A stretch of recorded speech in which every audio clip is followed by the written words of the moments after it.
Hello friends, welcome to Deepak institute.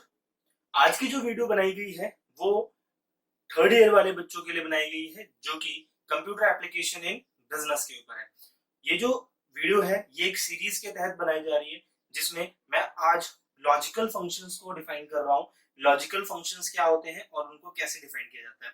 तो logical functions वो functions होते हैं जो हमारे किसी भी एक्सेल में हमें ये बताते हैं कि किस लॉजिक पे काम किया जा रहा है, क्या उनके पीछे लॉजिक लगाया जा रहा है। तो वो लॉजिक क्या क्या है उन लॉजिक के पीछे बात करते हैं। तो mainly in logical functions Excel के अंदर सिर्फ 7 तरीके के हमारे पास लॉजिकल एक्सपेंशन फंक्शंस हैं। जो 7 फंक्शंस हैं वो कौन कौन से हैं? एंड, इफ एरर, नॉट, और फॉल्स एंड ट्रू। ये 7 हमारे पास मेनली लॉजिकल फंक्शंस हैं। इन्हीं लॉजिकल फंक्शंस के बेसिस पे हम सारे के सारे लॉजिक्स डिफाइन करते हैं एक्सेल के अंदर। तो एक एक करके फटाफट सभी के बारे में जानते हैं कि क्या क्या चीजें ये हैं। तो स्टार्ट करते हैं एंड फंक्शन से। सबसे पहले तो एंड फंक्शन क्या बताता है आपको? एंड फंक्शन आपको बताता है कि it is used to test 2 or more condition to see if they all are true or not. ये आपको बताता है कि it is used to test 2 or more condition, एक साथ 2 या 2 से ज्यादा कंडीशंस को ये टेस्ट कर सकता है और ये बताता है कि सारी की सारी कंडीशन ट्रू है या नहीं है। अगर ट्रू है तो ट्रू लिख के देगा, अगर फॉल्स है तो वो आपको फॉल्स लिख के देगा। रिटर्न क्या करता है ये आपको? या तो ट्रू या तो फॉल्स। अगर सारी कंडीशंस ट्रू हो गई तो ट्रू दे देगा, कंडीशन एक भी फॉल्स हो गई तो वो आपको रिटर्न करेगा फॉल्स। इसका जो सिंटेक्स होता है इक्वल्स टू। जब भी आप कोई भी फॉर्मूला यूज करते हैं एक्सेल के अंदर तो सबसे पहले आपको स्टार्ट करना होता है इक्वल से। तो इक्वल्स एंड लॉजिकल वन, जो आपका फर्स्ट लॉजिक होगा, जो भी आपने लिखना है वो लॉजिक फर्स्ट हो सकता है। लॉजिक टू, लॉजिक ये 256 तक किए जा सकते हैं। इसके अंदर 256 लॉजिक पर टेस्ट किए जा सकते हैं। मैंने जैसे बताया 2 और मोर, ये जो मोर है ये 256 तक जा सकता है। नाउ एक एग्जांपल से समझते हैं इसको कि to find a number greater than 0 and less than 5। मुझे ये पता करना है कि एक सीरीज लिखी है मैंने, मुझे ये पता करना है कि ये जो नंबर है वो 0 से बड़ा है और 5 से छोटा है, ट्रू या फॉल्स। तो आपके पास एक्सेल शीट कुछ इस तरीके से आएगी जिसमें आपके पास 1 2 3 4 ए बी 4 10 9 6 लिखा होगा। तो सबसे पहले आप अपना फॉर्मूला लगाएंगे equals to and a1 is greater than 0, number greater than 0, comma a1 less than 5, comma a1 less than 5। अगर आपका ये नंबर, अगर ये आपका नंबर 0 से बड़ा है और लेस देन 5 है तो आपको ये देगा ट्रू। और अगर ये नंबर आपका 0 से बड़ा तो है ही बट 5 से छोटा है, क्या 5 से छोटा है ये? हाँ, तो ये आपको ट्रू देगा। बट अगर इसी के अपोजिट होता है जैसे ये वाला तो आपको ये क्या देगा? फॉल्स देगा। ओके, मे बी आपको ये एंड फंक्शन समझ में आ गया होगा अच्छी तरीके से। चलिए नेक्स्ट आते हैं इफ फंक्शन की तरफ। Okay, now if function it can perform a logical test and return one value for a true result and another for a false result. जैसा हमने देखा था एंड वाले फंक्शन में, एंड फंक्शन में आपके अगर सारे के सारे लॉजिकल जो चीजें थी वो ट्रू होती थी तो आपको आंसर मिलता था ट्रू, और अगर एक भी गलत हो जाता था तो आंसर मिलता था फॉल्स। बट यहां पर क्या होता है कि अगर लॉजिकल टेस्ट ठीक हुआ तो आपको रिजल्ट आ सकता है ट्रू, और अगर लॉजिकल रिजल्ट गलत हुआ तो मतलब जो भी रिजल्ट आएगा उसके अकॉर्डिंग वो आपको फॉल्स रिजल्ट देगा। जैसे इसका सिंटेक्स क्या है? Equals to if logical test. आप अपना लॉजिकल टेस्ट लिखेंगे सबसे पहले, logical test value if true. अगर आपका ये जो लॉजिकल टेस्ट है ये सही रहा तो आपने जो भी यहां लिखा होगा वो आपका आंसर आ जाएगा। और अगर जो लॉजिकल टेस्ट यहाँ पे लिखा है अगर वो गलत हुआ, मतलब आपने जो लिखा है वो चीज नहीं रही, तो वो आपको ये वाला आंसर देगा जो आपने यहां पर लिखा है।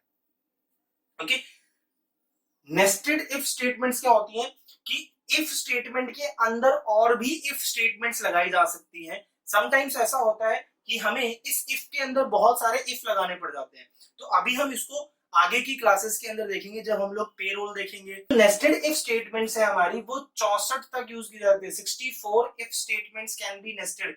64 तक हम, मतलब इस इफ के अंदर मैं 63 इफ और इंसर्ट कर सकता हूं। एक इफ यहां लगा दिया, इसके बाद एक और इफ, एक और इफ, एक और इफ, ऐसे 63 इंसर्ट किए जा सकते हैं। और ओके गाइस, नाउ अब यहां पर बात क्या है, फॉर एग्जांपल मैंने क्या लिया है यहां पर कि to know who is pass और फेल, कौन पास है और कौन फेल है, मुझे ये पता करना है। तो पास और फेल पता करने के लिए मैंने क्या करा, यहाँ पर मेरे पास एक एग्जांपल दे रखा है मैंने कि ए और बी है हमारे पास। यहाँ पे 45, 60, 70 और 52 दे रखा है मैंने यहाँ पे। नाउ मैंने लगाया अपना formula, that is equals to if A1, यहां पर मेरा क्या लग रहा है, ये लॉजिकल टेस्ट, क्या लगा रहा हूं मैं अपना लॉजिकल टेस्ट। तो लॉजिकल टेस्ट क्या लगाया मैंने, A1 इज ग्रेटर देन 60। मेरे कौन से स्टूडेंट्स पास होंगे, जिनके मार्क्स 60 से ज्यादा है। अगर जिन बच्चों के 60 से ज्यादा मार्क्स है मैं उनको पास कहूंगा। अगर वो फेल है, अगर नंबर कम है तो वो फेल होंगे। तो अब देखो, अगर A1 60 से ज्यादा है तो आपके पास रिजल्ट क्या आएगा, पास। और अगर A1 60 से कम है तो आपके पास रिजल्ट क्या आएगा, फेल का। तो इस क्वेश्चन में देखो आपके पास E1 क्या है, 45, तो आपका रिजल्ट क्या आएगा, फेल। तो आप जब यहां पर लिखोगे फॉर्मूला तो यहां पर फेल लिखा आएगा। यहां पर 65 है मतलब ज्यादा है, तो यहां पर क्या लिखा आएगा, पास। ऐसे ही ये भी ज्यादा है तो यहां पर भी पास। ये 52 है, ये लेस है, तो यहां पर क्या लिख के आ जाएगा, फेल। ओके, नाउ अब हम बात करेंगे इफ एरर फंक्शन की।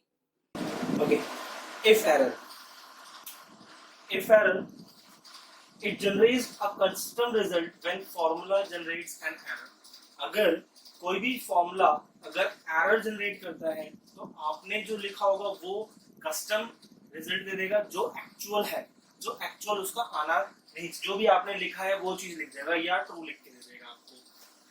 And a standard result when no error is related, और कोई आपको एरर नहीं है तो जो एक्चुअल आंसर है वो आपको दे देगा इस क्वेश्चन के अंदर। फिर से एक बार समझते हैं कि it generates a custom result when formula generates an error. ये आपको वो आंसर दे देगा जो आपने लिखा है। जैसे फॉर एग्जांपल मैंने जो लिखा है, if error A1 divides A2 not possible, ये मेरा कस्टम है, यहाँ पर मेरा कस्टम रिजल्ट है। तो अगर आपके पास एरर आता है तो आपके आंसर ये लिखा हुआ आएगा, नॉट पॉसिबल।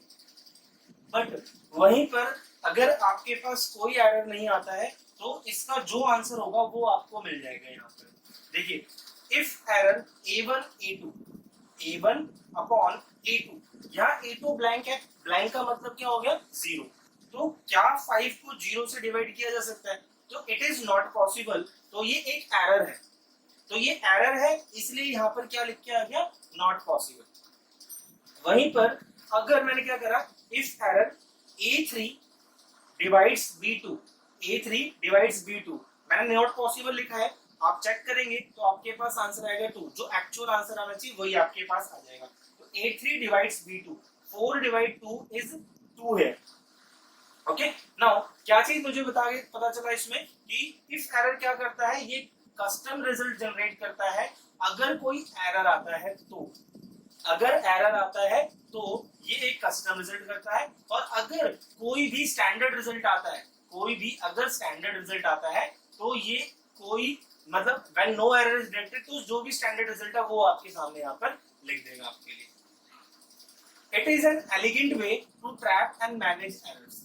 जो भी गलतियां हैं उनको ट्रैप और मैनेज करने के लिए हम इफ एरर का यूज करते हैं without using more complicated nested if statement.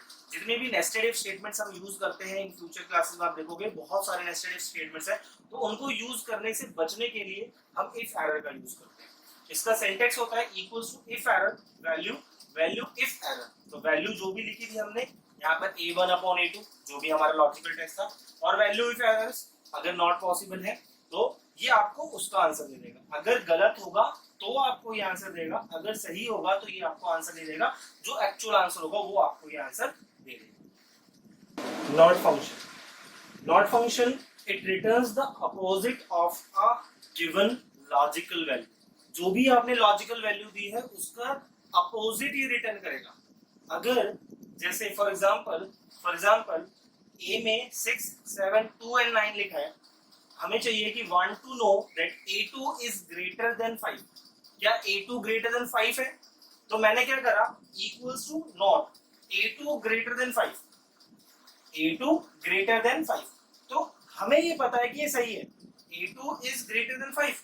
क्या A2 की वैल्यू क्या है 7, तो 7 5 से बड़ा है, ये हमें पता है।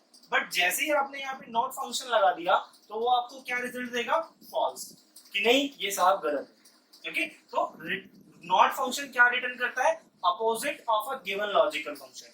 जो भी गिवन लॉजिकल फंक्शन होगा उसका अपोजिट ये आपको क्या करता है बेटा, डिलीवर करता है। जैसे एक और देखा मैंने, equals to not A3 is greater than 5। A3 क्या है 2, A3 क्या है 2। अब यहाँ पे जो 2 है वो हमें पता है कि 5 से छोटा है, तो ये छोटा है तो ये क्या देगा, ट्रू रिजल्ट देगा। क्यों? क्योंकि यहाँ पर क्या है, ये नॉट लिखा हुआ है। तो नॉट जब भी लगा होता है तो नॉट क्या करता है, it returns the opposite function of a given. तो अपोजिट फंक्शन ये गिवन करता है आपको हमेशा। ओके, नाउ तो ये क्या बता रहा है, note function it returns the opposite of a given logical value. अगर लॉजिकल वैल्यू ट्रू है तो ये क्या रिटर्न करेगा, फॉल्स। और अगर लॉजिकल वैल्यू फॉल्स है तो ये क्या रिटर्न करेगा, ट्रू। इसका पर्पस क्या है, रिवर्स रिजल्ट फाइंड करना। इसका पर्पस क्या है, रिवर्स रिजल्ट फाइंड करना। और ये रिटर्न हमेशा क्या करता है, रिवर्स लॉजिकल वैल्यू। जो भी आपने सोचा है उसका हमेशा रिवर्स लॉजिकल वैल्यू करता है। इसका सिंटैक्स क्या है, equals to not logical. Syntax equals to not logical. Okay, now next is और। ओके, और फंक्शन की बात करते हैं हम लोग। तो और फंक्शन क्या है, ये एक लॉजिकल फंक्शन है जो टेस्ट करता है multiple conditions at same time. बहुत सारी मल्टीपल कंडीशंस को वो एक साथ भी सॉल्व कर सकता है, और फंक्शन यूज किया जाता है to, it is a logical function to test multiple condition at same time. Now क्या रिटर्न करता है, ये रिटर्न करता है आइदर ट्रू और फॉल्स। चेक करते हैं किस तरीके से वैल्यू काम करता है। फॉर एग्जांपल हमें चेक करना है to test the value in A1 और A2 which is greater then 75। कौन सा नंबर 75 से बड़ा है? तो आपको क्या करना पड़ेगा, जैसे आपके पास A1 गिवन है, A2 गिवन है, A1 इज 75, 72 और 80। तो वी नो दैट कि 80 इज ग्रेटर देन 75। तो हम क्या चेक करेंगे, इक्वल्स टू और A1 is greater than 75, comma A2 is greater than 75. Then our result will be what? कौन सा इसमें से बड़ा होगा, A2 बड़ा होगा। तो हमें पता चल जाएगा कि आंसर इज A2। तो हमें वो फंक्शन बताता है कि ये ट्रू है फॉल्स है। सिंपल सा लॉजिक है ये। तो इसका सिंपल लॉजिक क्या है कि ये और फंक्शन जो होता है वो मल्टीपल कंडीशंस को चेक करता है। यहाँ पर देखो उसने 2 कंडीशन चेक किए, आप यहाँ पर और भी कंडीशन चेक कर सकते हैं। ये अप टू 30 कंडीशंस तक चेक किया जा सकता है। 30 पॉसिबल सेट्स बनाए जा सकते हैं इसके अंदर। ओके, इसके अंदर 30 पॉसिबल सेट्स पूरे के पूरे क्रिएट किए जा सकते हैं। और it can be used to test that at least one of a series of numbers meet certain condition. कुछ सर्टेन कंडीशंस को फॉलो करने के लिए हम इसका यूज करते हैं। जैसे सर्टेन कंडीशन एक हमने देखी, A1 75, A1 is greater then 75, A2 is greater then 75। तो कोई सर्टेन कंडीशन होगी, उसको मीट करने के लिए हम और फंक्शन का यूज करते हैं। ओके, और नॉर्मली जो और फंक्शन है हमारा उसको हम यूज करते हैं इफ फंक्शन के साथ बहुत सारी जगहों पर। आप देखेंगे हर क्वेश्चन के अंदर इफ में और का यूज होता रहेगा, तो वो भी हम देखेंगे इसको एक एक करके। तो ये चीज थी और फंक्शन के बारे में। Okay, now false and true, 2 चीजें रह गई, फटाफट इनको देखते हैं। False and true, false function and true function, ये 2 बहुत आसान टॉपिक्स हैं, इसलिए मैंने इनको एक साथ आप लोगों के साथ दिखा दिए। कि फॉल्स फंक्शन का सिंपल सा काम क्या होता है, takes no argument and simply enters logical false in itself। ये कुछ काम नहीं करता। अगर आपने कोई भी फॉर्मूला यूज किया इक्वल्स टू फॉल्स, ये आपको डायरेक्ट एक फॉल्स रिजल्ट दे देगा। सिंपल सा, मतलब जो आपको चाहिए आर्गुमेंट के अंदर, अगर चाहिए कि सिर्फ फॉल्स लिखा आना चाहिए तो डायरेक्ट इक्वल्स टू फॉल्स वाला फॉर्मूला लगाओ और आपके पास डायरेक्टली फॉल्स लिखा हुआ आ जाएगा। Same as it is true function का भी काम होता है, takes no argument and simply enters logical true in itself. ये भी आपको डायरेक्ट ट्रू दे देगा। अगर आपको सिर्फ ट्रू चाहिए तो आप क्या लिखो, इक्वल्स टू ट्रू। इसका जो सिंटैक्स हो जाएगा वो हो जाएगा इक्वल्स टू ट्रू एंड इसका जो भी आप लॉजिकल डालना चाहते हो वो आ जाएगा। तो इसका सिंटेक्स जो है इक्वल्स टू ट्रू और ये चीज आ जाएगी। Logical argument usually employ comparison operations, ये जितने भी हैं ये सारे कंपैरिजन ऑपरेशंस का यूज करते हैं, जैसे equals to, greater than, less than, equals to, greater than, less than, equals to, तो इनका यूज करके ही ये चीज की जाती है। विच themselves रिटर्न लॉजिकल ट्रू और लॉजिकल फॉल्स। तो मेरे ख्याल से मैंने आप लोगों को लॉजिकल फंक्शंस अच्छी तरीके से समझाया। लॉजिकल फंक्शंस के अंदर हमने देखा 7 चीजों के बारे में, and function, if error, not, फिर हमने देखा और, फॉल्स एंड ट्रू। ये 7 फंक्शंस हमने टोटलिटी में देखे। इन 7 फंक्शंस को आपने एक एक करके देखा। वीडियो को पॉज कर करके जरूर देखें ताकि आप लोगों को ये चीज समझ में आती जाए। ओके, आपकी जो नेक्स्ट वीडियो है वो हमारा फाइनेंस फंक्शन के ऊपर या मैथमेटिकल फंक्शन के ऊपर होगी। ऐसे ही अभी 7 फंक्शंस हमें और करने हैं, वो सारे के सारे फंक्शंस हम धीरे धीरे करेंगे। नेक्स्ट वीडियोस में आपके पास वो सारे फंक्शंस मिलते रहेंगे। चैनल को सब्सक्राइब करें अगर आपको लगता है कि ये वीडियो आपके काम की है तो, और दूसरों के भी काम की है तो अपने दोस्तों को शेयर भी करें। Okay, thank you very much for watching this video. Have a good day. जय हिंद।